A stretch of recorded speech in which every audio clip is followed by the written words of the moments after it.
I never thought much about how ordinary my life had become until Logan showed up.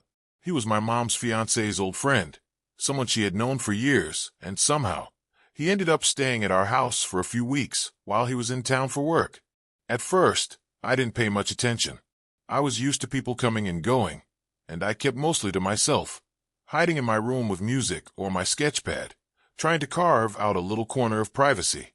But Logan had a way of being present without demanding it, filling the space in a way that made it impossible to ignore him.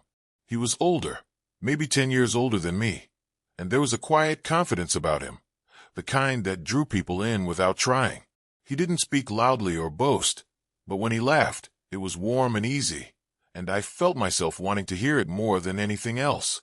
The first time I noticed him watching me, it wasn't a look meant to intimidate or control. It was just attention, and somehow, it sent a strange thrill through me I hadn't felt before. I tried to push it aside, thinking it was silly. After all, Logan was my mom's friend. That was the rule. That was the line. One afternoon, I was alone in my room, changing into fresh clothes after a run. I didn't lock the door, partly out of laziness and partly because I didn't think anyone would come in. I had just slipped out of my shirt when I heard the creak of the door opening. My stomach dropped before I even registered what was happening. There he was, standing in the doorway, eyes wide in surprise. I froze, my heart hammering in my chest. "Ethan." His voice was quiet, almost uncertain. I could feel the heat rising in my cheeks, embarrassment making it impossible to move. I wanted to disappear, to melt into the floor, but I couldn't.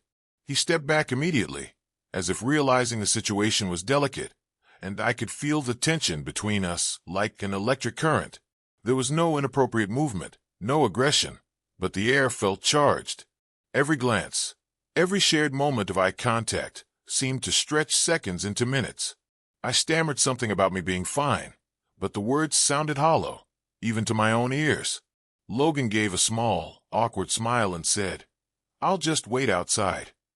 It was polite, careful, but when he turned away, I caught the way his shoulders tensed, the subtle hesitation as if he wanted to linger just a moment longer.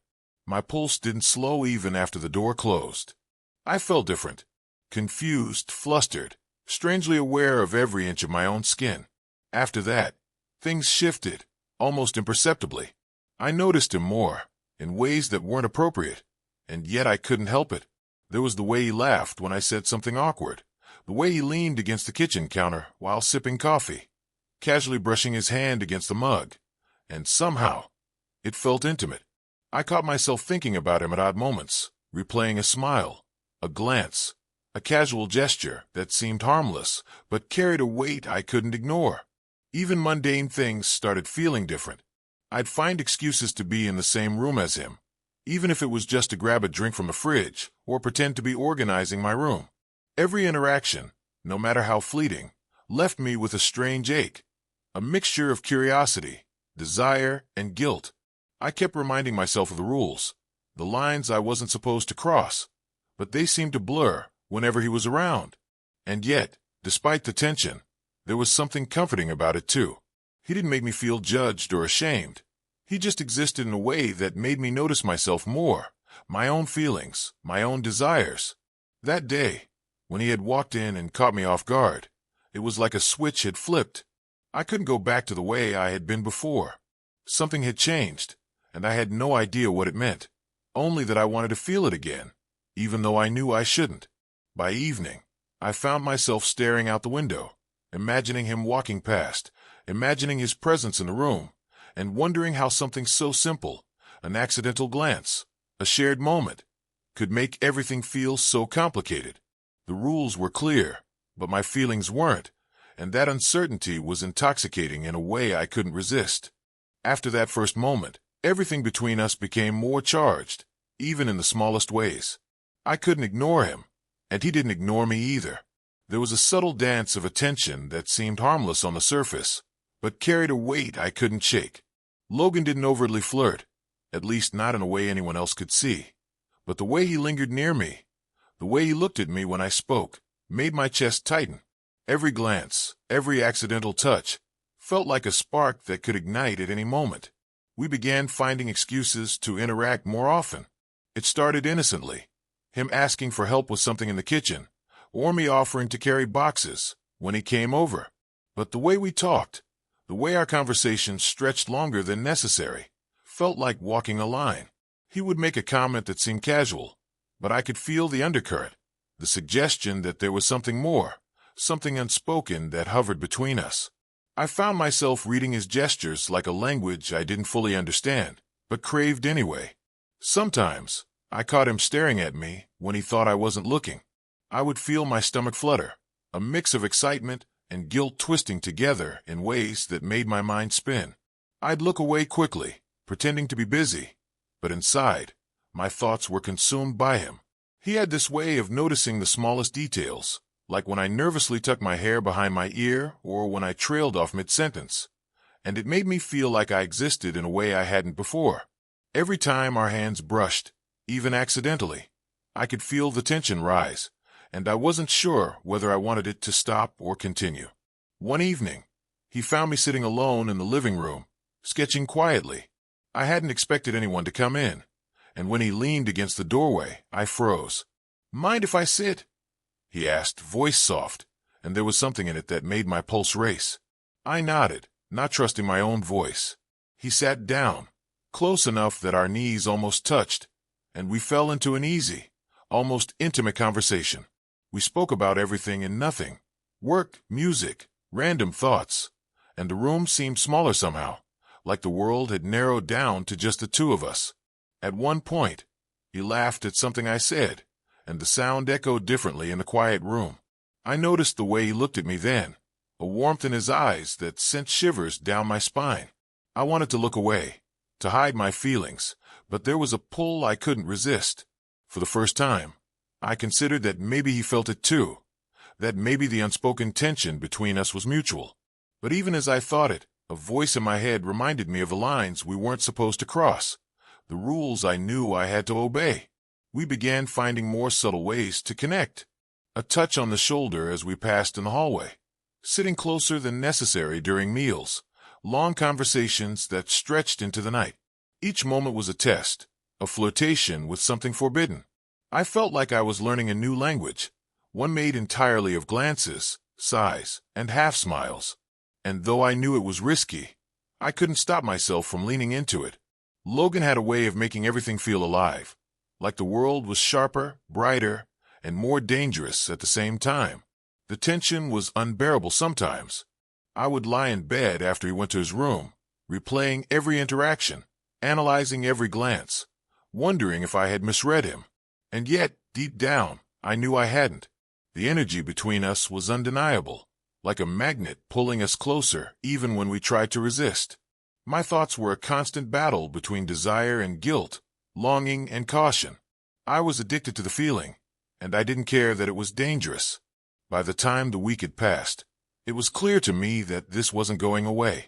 Logan's presence had become a constant ache in my chest, a mix of fear and anticipation that left me both exhausted and exhilarated. I wanted to see him, to talk to him, to feel that tension again, even though I knew it could lead us both into territory we weren't supposed to explore. And in that push and pull, that delicate balance of forbidden attraction, I realized I was completely, hopelessly drawn to him. Every glance, every subtle touch, every conversation that stretched just a little too long had made one thing clear. Our connection was real, and no matter how hard I tried to convince myself otherwise, I couldn't ignore it any longer. Something was about to happen between us, something I couldn't predict, and I was terrified and secretly thrilled to find out what it would be. The days that followed felt like a slow-burning dream. Every encounter with Logan carried a tension that was impossible to ignore, yet somehow comforting in its intensity. It wasn't just desire anymore. It was a connection that seemed to seep into every thought, every decision I made. I found myself lingering in common spaces longer than necessary, hoping for a casual moment that might bring us closer, and when it came, I felt my heart nearly stop. One evening, I was in the living room, reading on the couch, when he walked in carrying a couple of mugs of tea. He offered one to me with a quiet smile, and I realized my hands were shaking slightly as I took it. We sat there, side by side, the soft glow of the lamp casting shadows across the room. There were no words at first, just a shared silence that spoke volumes. Then he leaned slightly closer, not enough to cross any lines, but enough that I felt his warmth, felt the faint brush of his sleeve against mine. "I've noticed," he said quietly, almost hesitant, "that you've been different lately. More alive, I guess. I see it in the way you look at things, how you notice details. It's nice." I swallowed, unsure how to respond. It was strange, thrilling, terrifying to hear him acknowledge it without judgment. "I guess. I've been noticing you too," I admitted softly, and the words felt like a secret finally escaping into the open.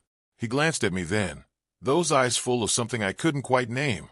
Warmth, curiosity, maybe even relief. From that moment, the tension between us shifted. We weren't just drawn to each other.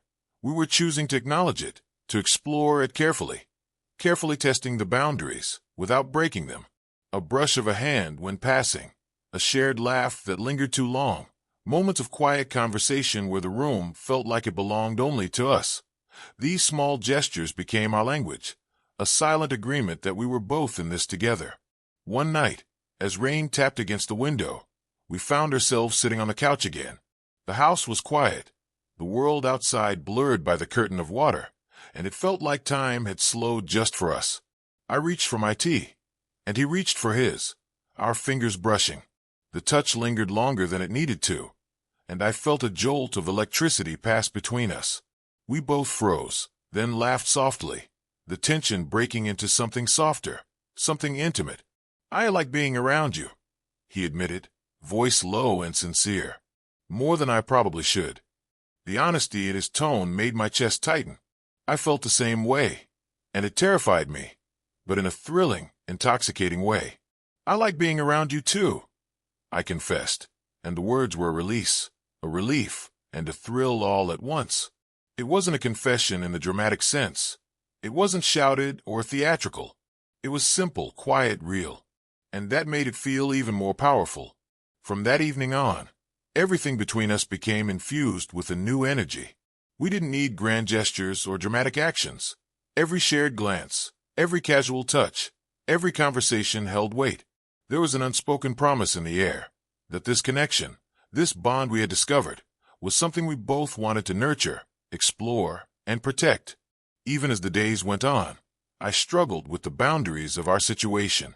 I knew we couldn't rush, couldn't cross lines too soon, but that only made every small moment more precious. A hand on my shoulder, a brush of his fingers against mine, leaning slightly closer while watching a movie. These moments became our sanctuary, a secret world within the ordinary life around us. By the time Logan's visit was drawing to a close, I realized how much I had changed.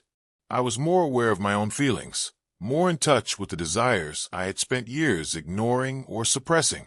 Logan had awakened something in me, not just desire, but courage, curiosity, and a sense of being seen. And as we shared one last quiet evening together, hands nearly touching on the couch, I understood that what had begun as tension and awkwardness had grown into something tender, something real. We didn't have a grand declaration, and we didn't need one. The unspoken bond between us said it all. It was a promise to explore this connection, carefully, honestly, and with respect for the world outside our little bubble. As I watched him leave the next day, I felt a pang of longing, yes, but also an exhilaration that came from knowing that this was only the beginning. Something had changed between us, something permanent, something neither of us could deny. And even in the uncertainty of what came next, I felt alive in a way I never had before.